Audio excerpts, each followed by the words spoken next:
يا كادم الجسم كمتشكل لخدمته أتطلب الربح مما في خسران أقبل على الروح واستكمل فضائلها وأنت بالروح لا بالجسم إنسان وأنت بالإله بالجسم إنسان.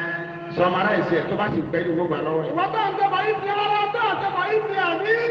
Ẹ̀dára tó ń sọ̀bọ̀ yìí ti fi ìjọ lọ́dọ̀ ṣẹ́dá. Gbogbo gbèrè tó jẹ́ ti kírímù níbi aṣọ ìjọ lọ́sàtọ̀ ní pọ́ńbẹ́ ẹ̀fẹ́kẹ́ pàyì tí ọmọ àtẹ̀bọ̀ yìí ti ẹ̀mí. Ìrìn ní bẹ́ẹ̀ náà kọ́ ni ọ̀rọ̀ nílẹ̀ ànábì wá sí bẹ̀rù aláàmà ẹ̀kọ́ lọ. Wọ́n ń bú mi nì, wọ́n pè mí wíìrì. Wọ́n pè mí lẹ́ni torí ògbé, wọ́n pè mí lọ́dẹ̀, wọ́n pè mí lólòsì ọlọ́ni lọ. Kọ́ tó bú ọ̀wọ̀ wọn. Wà bẹ́ẹ̀rì alámà ẹ̀kú. Kódà sọ́rí tí wọ́n ti wí, èsì múrarì tẹ̀jọ́ tóbi. Ìtò òtún wọn bú ọlọ́la, wọ́n tún bú lọ́wọ́lọ́wọ́ nísìnyí. Wọ́n ní aṣẹ́wó làná ti lẹ́nu wọn lọ, wọ́n fẹ́ yà òkú pọ̀. Àbí wọn òkú ebú kàn. Ebú yẹn màkà. Wọ́n ní ìkànnì, ó dẹ̀ gbé dàda ni, ó ń bẹ́ wọn lórí. Wọ́n pè lápá yẹn. الله أكبر. واصبر على ما يقولون واجرا واجرا جميلا. Bọ́ọ̀bà darí kó lọ́dọ̀ wọn ṣe bí fọ́ọ̀gọ́ darí kó lọ́dọ̀ wọn ní ájìrà jẹ̀mílá kì í ṣe pé ní tí ó kárí mọ́nu pé ọ̀gbọ́n pé bí ṣe ń bọ̀ ní ìpínlẹ̀ yóò jí ẹ̀sùn irú yìí nǹkan náà yóò darí wa àfa wọn gúnra wọn fún gbogbo náà ni.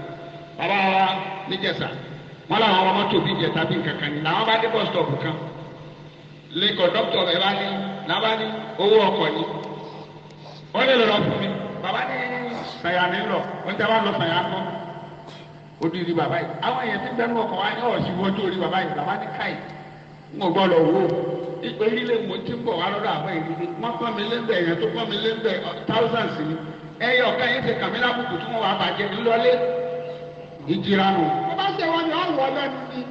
farabalẹ̀ à ń kọ́lé kéwù lọ bí tẹ́ ẹ rí yẹn peter wáyà àdáwọ̀ ọ̀nà kẹrin nu àwọn tó lè jẹ́rìí ẹ̀ ló fẹ́ ní apárí kata ẹnìkan pè wá pé ibi ìmọ̀ fẹ́ fi ṣe mọ́sálásí ni ìfọ̀rọ̀ àmì máa wọ fi ń pè ní sámpùlù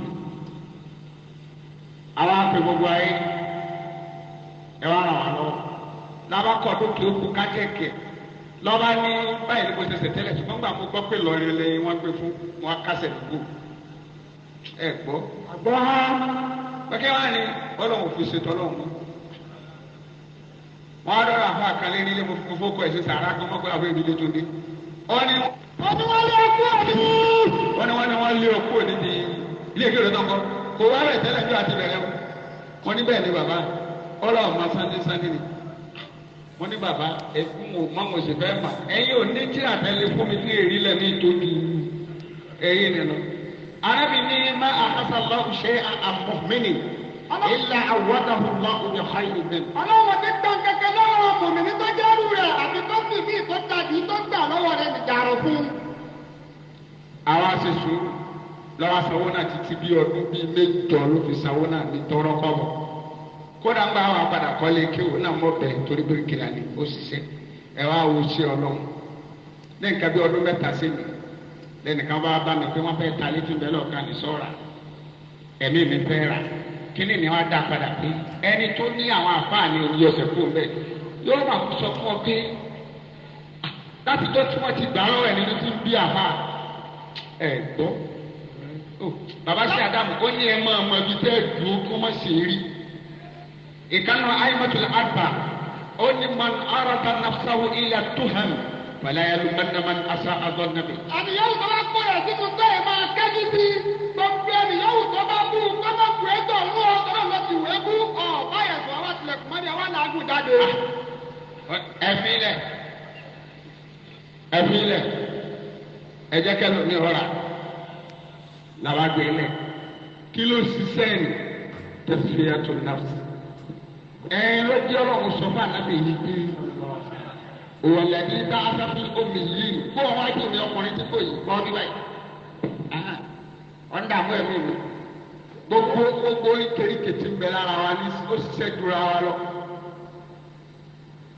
هو الذي بعث في الأميين رسولا منهم يتلو عليه آياته ويزكيهم ويعلمهم الكتاب والحكمة وإن كانوا من قبل لفي ضلال مبين. هو الذي بعث في الأميين رسولا منهم يتلو عليهم آياته